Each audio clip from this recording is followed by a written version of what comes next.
All right. Well, hey, with that, Jimmy, let's dive into today's chapter. Again, these have kind of been little shorter chapters these Yeah, but past good stuff these though these every past time. these past couple weeks. So this is a little bit of a shorter chapter, but this is Jamie 4. This is really where Jamie's redemption arc begins, Yeah, right? yeah, This is really, I would say this is kind of the first big shift in his character. So on the way to Harrenhal, Jamie's wound is infected and he is feverish from the loss of his hand. At the camp, some of the bloody mummers come to rape Brienne. Jamie knows that if she resists, they will probably kill her, so he advises her to take her mind far away. He recalls that when Mad King Aerys cooked Lord Rickard Stark alive while Brandon died trying to rescue him, Jamie did the same. Bran is stubborn and wants to resist. Jamie saves her again by yelling sapphires loud enough for the goat to hear. Brienne thanks him as Jamie considers the debt that he owes to Vargo Hoat and his bloody mummers. A Lannister always pays his debts. And that's also like revenge that he's thinking about there too. With that is the way he's thinking about the debt he owes them. After reaching Harrenhal, Hope presents the Kingslayer to Roose Bolton, who is disgusted that the mummers hacked off his hand. He has Qyburn cleanse the stump and bandage it. Jaime asks Qyburn to see Brienne's wounds as well.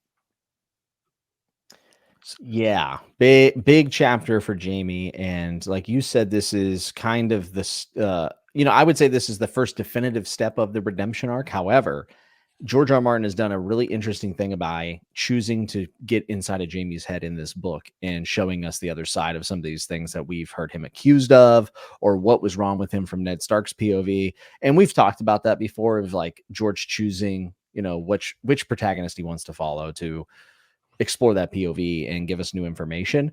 And I think without that kind of almost, oh my God moment at the beginning of this book and the spectacle that is just Jamie's chapters, I don't know if he would have succeeded at this, because with all the recontextualizing that we got from Jamie, we kind of get further away from this as the guy that pushed someone out a window, Mm-hmm. right? He pushed a Yeah. child. Let's put a child, in a wheelchair, essentially.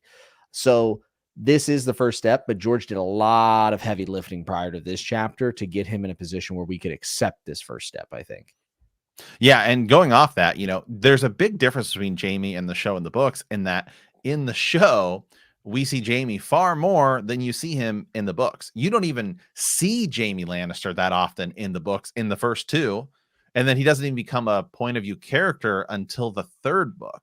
I mean, if you really go back and look at a Game of Thrones and a Clash of Kings, Jamie Lannister is barely in it at all. And I think by this point in the show, people who are even watching it for the first time that hadn't read the books are much more favorable to Jamie, because they did go in and add some other scenes with him that obviously don't take place in the books. Like the conversation that Jamie has with Ned Stark in the throne room, where he's saying, like, I was there when they burned your dad, and it was awful. And like when I stabbed the king in the back, that's like, and then Ned Stark's like, oh, is that what you tell yourself at night, right? And then okay, that So sets him good. off, but you still get a little bit of Jamie being like, okay, and then you see interactions between Jamie and Tyrion that you don't get in the books, that where Jamie still comes off a little bit better Yeah. than he is. So I think by the time you get to Jamie losing his hand in the show, you're much more favorable towards him than you are in the books. And also, let's be honest. I mean, the dude playing Jamie's not bad looking. Like, you Right. kind of want to root for him anyways. Like, Yeah. he's not Yeah. hard to root for. I don't think. Yeah. I mean, one of the things in the show that I always thought was funny, and this is probably one of the reasons, is he doesn't get his head shaven or anything. You know what I mean? Like, he's supposed to Right. basically be bald, and in the books, whereas in the show they never go that far. Right. I always think that stuff's kind of funny, but it just shows that the mediums have different strengths and different approaches to how to get apart or get across some of the points of the story. And this is why I'm a huge fan of believing that fidelity to the source material is not the king of adaptation quality. I think making a good, like, visual medium show, right? Like, making a good show is more important. And they knew how to do that in the things that they wanted to do with Jamie's character. Yeah. Lost And the plot a little bit later, but yeah. that's okay. They tried. Yeah, he's probably the best character to describe some of the scenes that they added that certainly feel like they could be canon to the Yeah. books, even though they technically aren't. You know, Mhm. like the scenes early on with him and Robert are great I would say at showing. Robert's the other example, actually. Right, like Yeah. the where he's supposed to be watching this king who's married to his sister. So like regardless of whether like if you that was the first episode of Game of Thrones you watched, I think it's like episode, you know, it's like 4 or 5 or something of season 1, where there's like, you know, essentially women that are not his wife, you know, hanging out with the king, and he and Barris and Selmy are standing there, and then they do the one where they talk their war stories, and you can just tell that both that Jaime, you know, thinks this guy's like a fool and an idiot, and but that's also the person married to you, you know, to your Yeah. sister. Regardless of the fact that we know that Jaime and Cersei have a relationship, like still you can see how that would like annoy somebody who was supposed to be serving their honorable king, and he's not extremely honorable, you know. Yeah. But so I mean, there's a lot of that's one of the things I think that is done extremely well in the show with Jaime. So it is kind of different going back here as we reread this, because you know when we see Jaime now for the first time in the books, we're like, oh, you know, we view him much more favorably because we know where his arc is going to go. But it would have been very interesting to see what people thought of him when they hit this for the first time. Because Jaime's the first chapter of this whole thing, which to me, Jaime 1 is like one of the best chapters in the entire series. Yeah. That's why I love Jaime in this book, because it's like, wow, this is the guy who we viewed as like the villain. I mean, really, other than like the White Walkers, I mean, this is kind of like one of the guys who you view as the like villain of the whole thing. Well, he was also supposed to be in the original Right. outline. He was actually going to sit the Iron Throne, not Joffrey. Yeah. He was going to be. It was kind of going to be like a Jaime versus Jon Snow, I think, is where it was actually going to be going at some point. And I think Gurm obviously grew the story from there and changed a lot of things. But I have a friend who also runs a YouTube channel mainly about books, and she is reading A Song of Ice and Fire for the first time. She's never watched the show, and she didn't have any spoiler context. And I can tell you that when she got to around this part, Is this Bookborn. Oh, okay, yeah. And for folks who watch YouTube, Bookborn, all one word, and it's Born. She has some great reactions and reviews to these books, reading them as an adult for the first time. And she is someone I would say that is not as me and you we don't mind getting into the down and dirty details of things, and we're kind of crude. I guess is what I'm saying. Right. Bookborn is not someone who is crude. So it was very hard for her to come around on someone like Jaime Lannister. She was very concerned with the fact that he harmed a child. And this is right around the same time where she was like, you know what? Dang it. He got me. Like, I knew a redemption arc was beginning and I wanted to not love it, but dang it, I love Jaime Lannister now.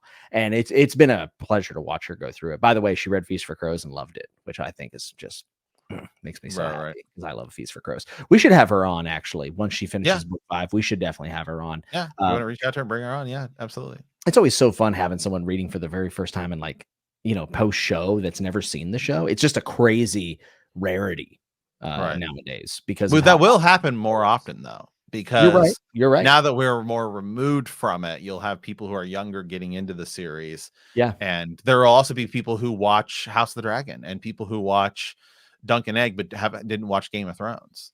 You know, I mean, when you look at other, go ahead. Yeah. No, go ahead.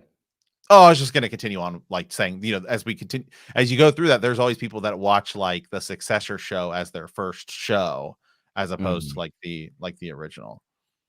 Yeah, that's certainly the case for people that I actually know. Again, in the book community who aren't like diehards, they watch House of the Dragon and then went back and watched the TV show, which is wild. And by the way, a lot of them didn't have the biggest issues with the end of the show because they didn't have to wait 10 years for it. They're like, it was fine.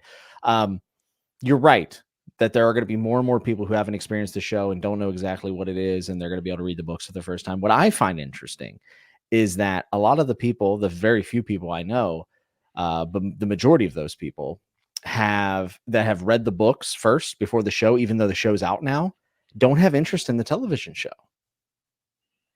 Like, Bookborn has no interest in watching the TV show. She's just like, I don't care about it. Like, I have a picture in my head of what I want. And I think some of this comes from the fact that a lot of people talk about how bad the ending is. But for her, she's just like, I don't see why I would watch the TV show. I just love what I have here in the books. And I'm like, that's a really interesting perspective. And if you go on the Song of Ice and Fire forums, a lot of people who read the books first kind of checked out of the show early on. They just said, I don't care. But I think that in media you have that, and that still works, because anytime you expand media and try to like redo it or some of Yeah. those things, like for example, I read all of the Chronicles of Narnia books Hmm. growing up, loved them. I have no desire to watch any of the movies. I watched the first one, the Lion, well, technically the Lion, the Witch, and the Wardrobe is, I don't know, depending on how you look at it, right? Yeah. Yeah. It's the second book in the series, but it came out first. That's where everyone starts. There's a prequel, Magician's Nephew, all that stuff. But it's like I had no desire to watch any of the movies when they came out. And I think, like Avatar Last Airbender is really hot right now because it's out on Netflix. I haven't Yeah. seen the original, but if I were to go watch it, I would probably actually just sit down and watch the original, but I don't really have a desire to watch the M. Night Shyamalan movie, which I've heard is awful. But again, that's the thing, is like you just hear, oh, it's awful, and so then they might not. But as you continue on, Hmm. it'll. So yeah, Yeah, I agree. for instance, I love The Dark Tower by Stephen King. It's a very flawed series that is absolutely insane, and I can't believe it exists. Like, I have no idea how he wrote it. Uh, they came out with a movie, and I know people didn't really like the movie, but I'm a big person that like I want to experience them for myself before I judge it. And I have no interest in watching that movie because like I had such a good experience with those books that I don't want another image of that in my head. Do you know what I mean? Like I don't want to have to consider it side by side. What I will say is with Game of Thrones and A Song of Ice and Fire, I am really good at differentiating them in my head. Like I can completely separate the two things and have a conversation about the show and about the books. I can compare them, I can contrast them. But like a lot of people say, oh, the show ruined the books for me. I just can't relate personally at Yeah, all, it. you know? Yeah, I think it's because there's each have their advantages. There are things that are done in the show that are better than in the books.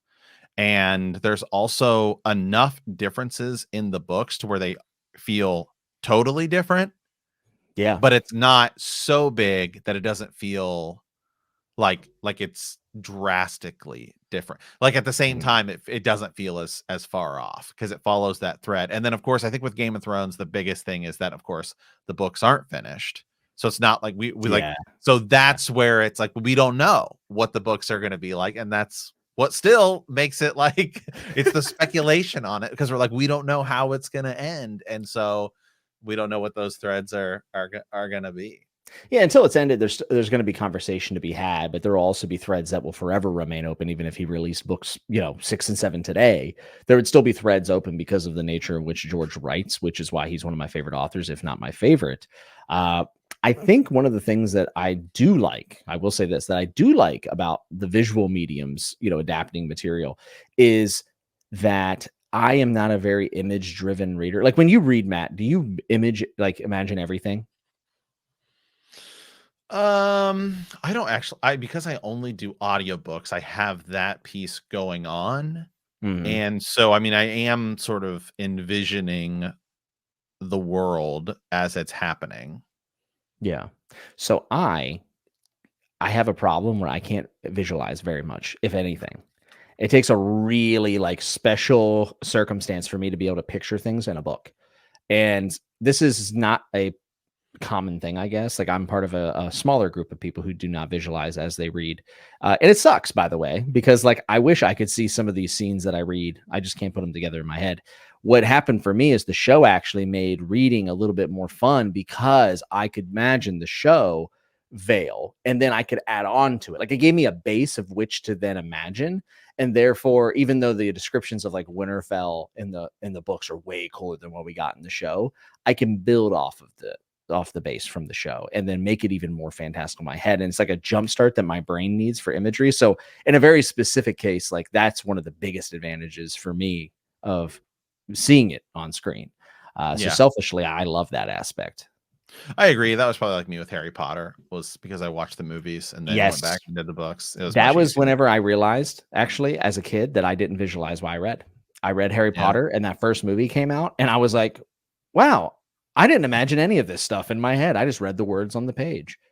And when I read the Witcher books, though, I imagine Geralt from the games, not Henry Cavill. absolutely, the video games are the best rendition of that story. So Right. that's And but as I'm very slowly working through Assassin's Quest, is that the first one? Assassin's Apprentice by Robin Hobb. Apprentice. Yes, Yes. as I'm slowly working my way through that. Obviously there's not like a source material to go along with it, so it's But do you more like visualize when you it's a read that? very it's a very vague Okay. visualization. Yeah, Yeah. I sometimes I can do stick figures and stuff, but I do struggle with that. Yeah. I think I more imagine the setting when I put myself into Hmm, it, like the castle walls and yeah, hallways and things like that, there's a vibe. Yeah, than I there's do a the vibe. characters. Yeah. Yeah, yeah. I know people who literally have like fever dreams while they read. Like they can imagine every single little detail and shoot it like a movie in their head, and I'm so envious of that. I definitely cannot do that. Well, here's the thing. I think the readers that do that, and this is kind of the whole point, I think they would have a harder time accepting an adaptation Yeah. Because it's because they have their own movie in their head, and it's yeah, probably amazing. people say that too, where it's like, oh, I have this vision in my head and I don't wanna Yeah, ruin it by watching there were by watching. characters from the show that I see when I read, but there have been characters that have flipped into a new character in my head. Like I'm able to kind of see something different. Brand being one of them, honestly. Mhm. Um, so it just depends. I do think Do I you don't imagine. do you view Jamie Lannister as show Jamie Lannister or book Jamie I Lannister? have always envisioned him as show Jamie Lannister until on my reread, I don't know, it was probably my fourth reread, where I realized that there's a lot of differences. Tyrion is another one. I imagine Tyrion from the show, Peter Dinklage, but way uglier. Like I can kind Yeah. of carve up his face a little bit, I guess, in my head. um, so my brain works very strangely. But I feel like the further I've gotten away from the show, the easier it's been to morph these things and other things. Into like fantasy art renditions that you see. Yeah, and maybe they share like a common nature because, like I said, I kind of need a base to then visualize something else. I can't just create things in my head. That's why I'm not an artist. Mhm. uh, but I'm wondering when we do our rewatch of the show, how that will affect me when I read the books and thinking about things. Yeah. Well, let's dive in. Let's dive into today's chapter here, Jimmy. Yeah, we gave an overview. We kind of Yeah, did it, right? we did, yeah. Yeah. So, yeah, like we said, I read the summary here, but I want to pull out a few specific points here. So, starting off here, his hand burned still long after they'd snuffed out the torch they'd been used to sear his bloody stump. Days after, he could still feel the fire lancing up his arm and his fingers twisting in the flames, the fingers he no longer had, which is often described as phantom pain. Yeah, I Yeah, always think which of Metal Gear Solid. I mean, me too. Yeah, I always think of Better Gear Solid 5, the Phantom Pain, but that is a thing. I've talked, anyone I've ever talked to that has lost limbs or whatever, they all feel like they could still feel like they can feel it. Yeah, yeah. I mean, Jamie is going through the immediate repercussions of having his hand removed, right? This isn't even something where it's 6 months down the line. He is literally facing a fever from an infection from this removal. So we're seeing it in real time. I think George actually captures the energy of which I would imagine this would go like very, very well. Yeah. Um yeah, I mean that's actually quite a bit of this is Jimmy kind of thinking about it, and now he starts saying things like if I had my hand, you'd learn that soon enough. So he's even beginning in this chapter to think it to the realization is coming Yeah. that he no longer has it, which is like crazy to And also, let's be honest. I mean, his sword hand has defined who he is. It's literally what gave him his cursed nickname of, Kingslayer. So Mhm. everything in his life has been pretty much dictated by his skill with that hand, and now it's been removed. And what happens to a person after that? Like when someone has their personality wrapped up in one ability or trait, and then it gets removed. I mean, that's a dire situation for any individual. Yeah. I want to and then I want to pull this out here right because this goes along with what you're saying, right? Like um blood and pus seeped from his stump, and the missing hand throbbed every time the horse took a step. His throat was so raw that he could not eat, but when he drank wine, when they gave it to him, and water when that was all they offered. So we've been talking about this entire book, is that this book is sort of a culmination of all of these characters finding themselves in a new position. Most of them all getting knocked down a peg. Yeah. Right. Arya is no longer Ari, the cupbearer, and she's on her own running. And she finds herself now with the Brotherhood Without Banners. Then you have Sam. Remember, Sam had to now be out ranging, essentially, if you want. He's out running away and taking down a White Walker. It's very difficult and hard for him. It's even harder than when he was just at Castle Black. Jon is out, challenging his identity of being perhaps siding with the wildlings, which is going to be a huge thing going forward. And now here we have Jaime, and we've talked about, if you go back some of the previous Jaime chapters and you look at some of the threads and the things, it talks about his hand was sore, and there's all of these indicators that indicate that that's where he's going to be. Tyrion gets his face cut off, and a lot of similarity, blood, his face is sore, all of these things. His identity has been, completely challenged. And now that's what Jaime is doing here too, is he's coming to the realization that he no longer has his hand. He's really the Kingslayer is not going to be essentially who he's going to become going forward. Yeah, and he's going to have to start to rely a little bit more on his wits, which I do. A lot of people say Jaime's dumb. I actually don't think Jaime's dumb. I think he's the guy who's intelligent, who just doesn't care. And we see him take on a very different role in A Feast for Crows when he's going through the Riverlands, and he is, essentially being an ambassador in a lot of ways, and then showing up at River Run. We see Jaime start to flex different traits of himself, probably ones that his father wishes he would have flexed a long time ago, which is ironic considering that, Tywin's not going to be around much longer. And it also took a terrible circumstance for this to happen. In some ways, Tywin would be rejoicing because this is good enough to get him dismissed from the Kingsguard. Therefore, he is able to hopefully, marry. I know they're lifelong vows, but I'm sure Tywin's probably thinking well, got what you. Yeah, there's really nothing in there. There's really nothing in the histories about Kingsguard members getting severely injured, and whether or not. Do they have a 401k? I would imagine. You're probably set for life, Yeah, I think you get some lands and some titles. Yeah. Yeah. But yeah, there's nothing about them being forced into retirement or anything if they lose a leg or something. Yeah. I think there is some sort of standard of which they dismiss people, because I can't remember. Did they mention any of them whenever Barristan's sent away by Joffrey? I feel like they also, honestly. No, I do think they say, I have to come back. I do think they say you'll be taken care of or something. Yeah, we should honestly look into that a little bit more. I feel like there's at least one person that's mentioned that retired, but maybe I'm making it up in my head. I'd have to look it up, but yeah, certainly nothing that immediately comes to mind. But regardless, if there is no standard, Tywin will set one and create, and again, we know that this doesn't all happen, but just thinking from this position in this chapter, Tywin would be turns out there's an amendment to the Kingsguard, and we're going to take Jaime out, and he is going to be hand of the king, or whatever it is. Here's Castle Rock, Jaime. Go be a lord and sit on your rump. But this is Jaime losing his identity in many ways. It's also just George putting his characters in corners and then pointing stabby things at them. And then whenever they try to get out from the side, putting them in another corner. This is what I believe it's Scott Lynch who wrote The Lies of Lachlan Moore. He's a great author. George is a big fan of him as well. But he talks about how he always wants to put his characters in a corner, start them off in a corner. And then just when they think they're out, put them in another corner. And George R. Martin is extraordinarily good at this. He makes us as readers and his characters extremely uncomfortable. Yeah. Yeah. And that's what's happening here with Jaime. I want to pull this up here, Jimmy.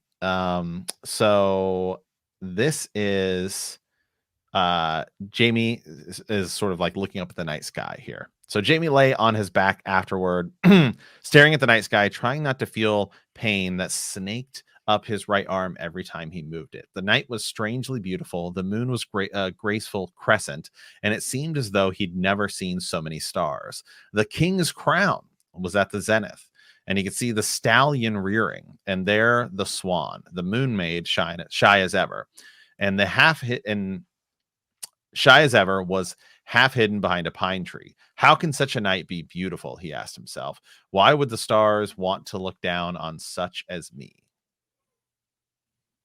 Yeah. Very poetic from our good friend Jamie here, and very reflective in some ways. This is like very new from a Jamie POV, is it not? Like we have not seen him go to this level, I don't think. Yeah, and then he continues on right after. Brienne asks him what he's doing. He's like, "I'm dying." He wanted, and she's like, "Are you so craven?" The word shocked him. He was Jaime Lannister, a knight of the King's Guard. He was the Kingslayer. No man had ever called him craven. Other things they called him. Yes, oath breaker, liar, murderer. They said he was cruel, treacherous, reckless, but never craven. What else can I do but die? Live, she said. Live and fight and take revenge. But she spoke too loudly. Rourke heard her voice. If not her words, he came over to kick her, shouting at her to hold her bloody tongue if she wanted to keep it. Craven, Jamie thought, as Brienne fought to stifle her moans. Can it be they took my sword hand? Was that all I was? A sword hand. Gods be good. It is it true? So yeah, I mean, that right there is kind of like that to me, that's like right where the Jamie redemption arc begins. And a deeper, I think he already had become appreciative of Brienne's skills. I think this is where he appreciates Brienne even more as a person, because she was bold enough to say, "Are you that craven?" Like she has a lot of issues with Jamie, but I think that there is still like a baseline of respect for him, and she knows what he's capable of, and she doesn't want to see him give up. And I think that that kindness, or maybe a little bit of tough love, there is the beginning of Jamie feeling more attached to Brienne as a person. Yeah. And so really, I mean, Brienne is kind of the one that kickstarts this whole thing. And by the end of it, he does sort of view her slightly different. And we're actually going to run into what's his name here, Qyburn, here in a bit. And then this whole thing, then the whole chapter ends really on an entirely like other, like red wedding is getting ready to come. Like you better prepare, better prepare yourself for it. And that's something that great that George does with these chapters is he's woven in like this whole thing about Jamie, and he's about to beginning to change who he is after this huge thing. We also have to think about how incredibly stupid it is that they decided to cut off Jamie's hand, right? I Yeah. mean, how incredibly stupid it would have been to have done that, because this like you can't imagine that Tywin Lannister would think like how could you possibly think that was a good idea? And it's something that honestly I've always wondered, because we're never going to see like the final outcome of it. I mean, maybe in the books, depending on what happens with the Boltons and everything. But yeah, I mean, the dynamic of the Boltons and the Lannisters going forward, because obviously in the show we know, and what's most likely in the books is that the Boltons get taken out by either Stannis or a Jon Snow Battle of the Bastards army. But like the dynamic between the Boltons and the Lannisters, because the Yeah. Lannisters seem pretty content to leave him up there. But Roose Bolton is way more power hungry than that. And realistically, the Boltons could like march south, and if they wanted to, not that they're going to, because they seem like content and just hanging out and doing what they want to do. But I mean, that's something you don't really think about a lot in the books, is like the dynamic between the Boltons and the Lannisters. Yeah, and anyone with ambition are going to eventually clash, right? Yeah. You could also think of this almost like Russia and America in World War II coming together, and then immediately following World War II, they're like, okay, that's done. Let's go to war with each other now. I don't know if it'll be that immediate, but I do think that there's always going to be conflicts for power in this system. And the Boltons and the Lannisters will be just another iteration of war at some point, probably. Yeah. So Jamie continues on just a little bit here, and so the next day he begins to eat and find himself, and he starts to think about revenge. Mhm. I want to live for Cersei, live for Tyrion, live for vengeance. A Lannister always pays his debt. His missing hand throbbed and burned and stank. When I reach King's Landing, I'll have a new hand forged, a golden hand, which we know he does quite literally get a golden hand, and one day I'll use it to rip out Vargo Hoat's throat. Yeah, let's go. And I think all of us at this point in the book are kind of like wanting to see that, because for all the bad things Jamie's done, I think that Vargo is far worse and just truly despicable. And also, Golden Hand, that sounds amazingly dope. Let's do it. Yeah. And we do know, obviously, that Vargo Hoat does get killed in A Feast for Crows. So, Yeah, yeah. good. I'm glad he's dead. This Yeah. is also very reminiscent, by the way, of a character in Memory, Sorrow, and Thorn named Joshua, Prince Joshua, who ends up having a manacle tied to his hand, and he, instead of removing it, keeps it a part of his body the entire time to remind him of the struggle that he went through. So he goes through the entire trilogy with like a cuffling around his hand where he was held prisoner. And Jaime and Joshua are very similar for those who, care about George's inspirations for characters. Jaime was inspired by a lot more than just Joshua from Memory, Sorrow, and Thorn, but it's one of my favorite little tidbits, like where George took it an extra step further and took his hand. Yeah, and then of course Vargo Hoat in the show does not exist. There's a character named Locke who is the one who cuts off Jaime's hand, and then I think it was really because they just needed to blend somebody into doing multiple things. So then they end up, remember, then he ends up going north of the wall, like to go essentially assassinate Jon Snow is like his entire arc. And then he goes and he's part of, like, he gets there and then he gets, I forget, how does he die? I don't remember in the show. How does Locke die in the show? That's a good question. I mean, that's one of the things I love about the books, is that there's just so many minor characters that have their little roles to play, and we get, some history and personality from them. Sir Aenys Frey is in this chapter. I don't remember if he's in the show, but I have my doubts. Hodor kills him. Yeah, because remember he goes to Craster's Keep. Hodor. Yeah, because that's right. Yeah, because he's there when like the mutiny is going on, and then yep, and then Hodor ends up killing him. Bran actually kills him, like having warged into Hodor. Yeah, so essentially. So okay, so continuing on here, then like we said, we know that they are going to rape Brienne of Tarth, and then Jaime yells out sapphires, which one, because there might be sapphires on the Isle of Tarth is why he says it, but that is a common thread, right? Sapphires, meaning lies, essentially. Anytime you see sapphires, it's sort of the color code that George uses, that often anytime you'll see sapphires, it typically means like there's some sort of like lie being presented in that chapter. Yeah. I like it. And then, as we said, the chapter kind of finishes here with the Boltons showing up, right? So and Qyburn. So Qyburn ends up seeing him. And so I'll get this kind of pulled up here. Escort Sir Jaime to Qyburn and unbind this woman's hand, as the rope between Bran's wrists was slashed in two. Pray forgive us, my lady. In such troubled times, it is hard to know friend from foe. So as you kind of continue on here, Lord Bolton is there, right? He says, in Harrenhal, you're under my protection. From find suitable rooms for Lady Brienne. Walton, will you see to Sir Jaime at once? He did not wait for answer, but turned and climbed the steps, his fur-trimmed cloak swinging behind him. Jaime had only enough time to exchange a quick look with Brienne before they marched away separately.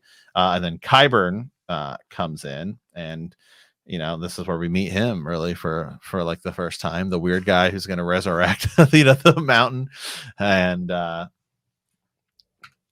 this is part of the magic, right? We meet this guy that we think is like going to be like this little bit of a placeholder for just a short amount of time, or why are there so many characters in this story, say a lot of people, and then you realize that they have this major role to play, and can be used by people in power because they have talents that certain people would like to abuse. So there's always something going on with a lot of these name side characters, and I love that about the books. Yeah, there will be pain. I'll scream. A great deal of pain. I'll scream very loudly. Will you take some wine at least? Does the High Septon ever pray? Of that I am not certain. I will bring the wine. And so then they end up, doing it. So Jaime, of course, as he's as as this is going on, right? Qyburn is Jaime closed his eyes and let the wine and Qyburn do their work. Tell me of the battle. A keeper of Harrenhal's ravens, Qyburn would have been the first to hear the news. Lord Stannis was caught between your father and the fire. It said the imp set the river himself aflame. Jaime saw green flames reaching up into the sky, higher than the tallest towers, as burning men screamed in the streets. I have dreamed this dream before. It's almost funny, but there was no one to share the joke.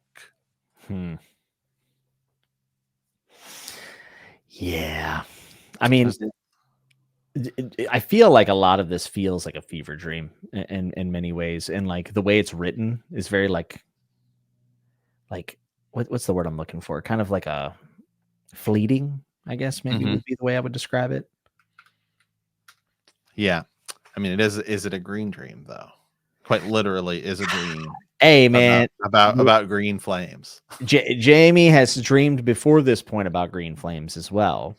And him slaying a bunch of White Walkers and stuff. So yeah, there's something going on here. There's no doubt. And remember, Tyrion has dragon dreams of him burning Casterly Rock.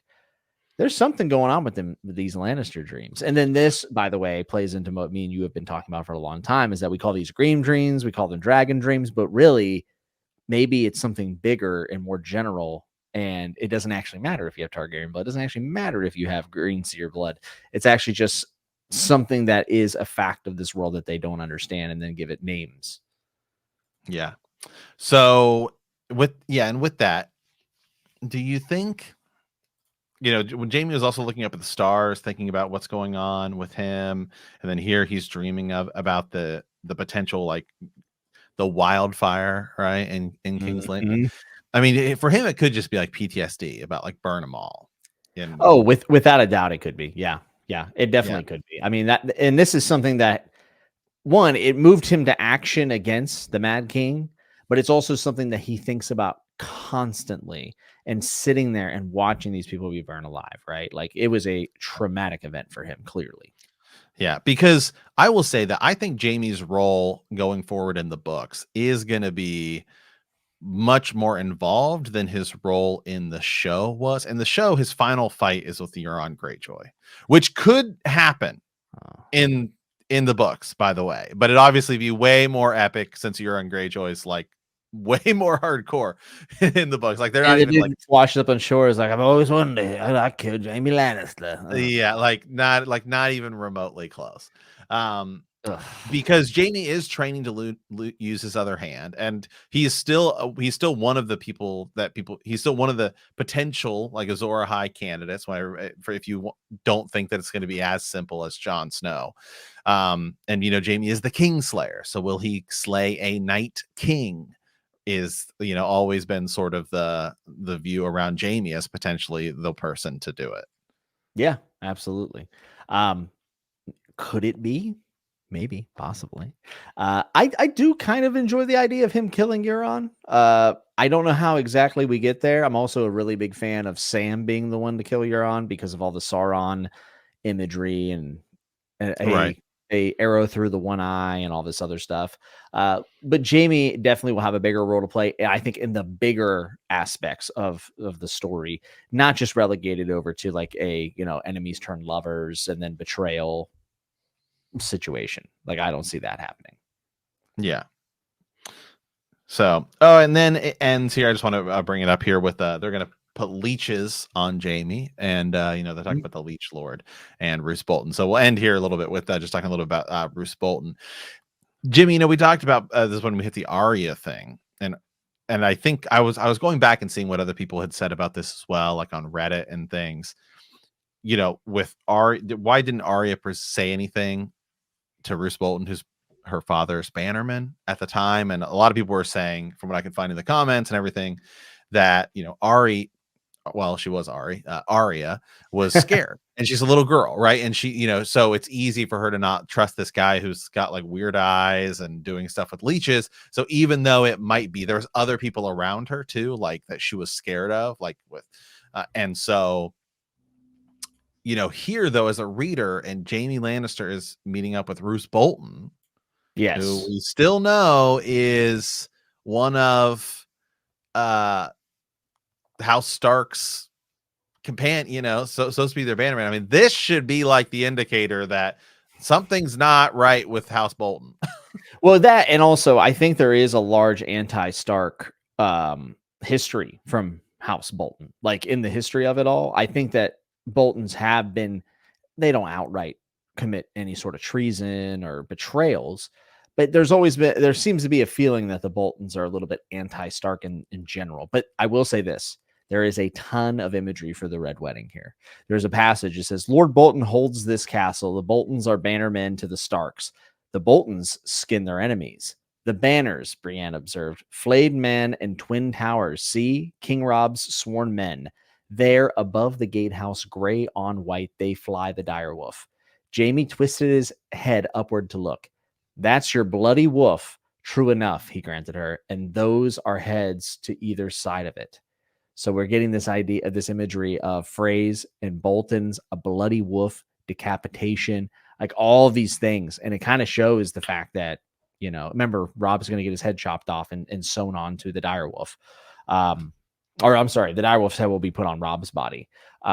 So I think this imagery is pretty on the nose right here, right? Like, yeah, I mean, even to me, like, I don't know, maybe it's because we're rereading it and we know what happens, but it seemed, even reading it, I know that they're supposed to be taking him to an enemy camp. Like he's not being rescued, right. Certainly, but it still feels like something's up. Yeah. And also Jaime is savvy enough to know not to trust anyone. Brienne is much more, she is still under the illusion that things work how they're supposed to work and that people are good to their word. And she just doesn't. I think this is also kind of part of this entire thing, by the way, is like Brienne slowly realizing that there's a lot more than just simply keeping your oaths and that people break oaths for different reasons.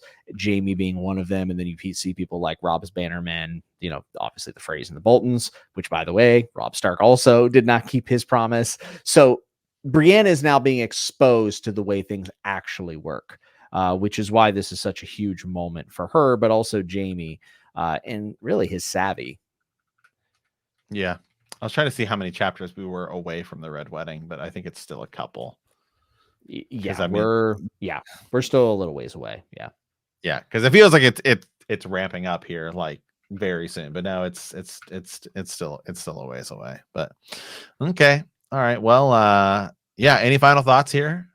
No, not really. It's just another one of those chapters where we feel like we're, for a large part, not getting a ton, but when you really dig into it, you see how important these kind of chapters are for the characters that we know from the later books. Like without these type of chapters, we don't get the Jaime and A Feast for Crows. That is personally maybe my favorite POV in the series, in that book. And they're very different people, right? From book 1 to book 5, very, very different. And it's super impressive that George is able to actually grow his characters and in some ways regress his characters as well.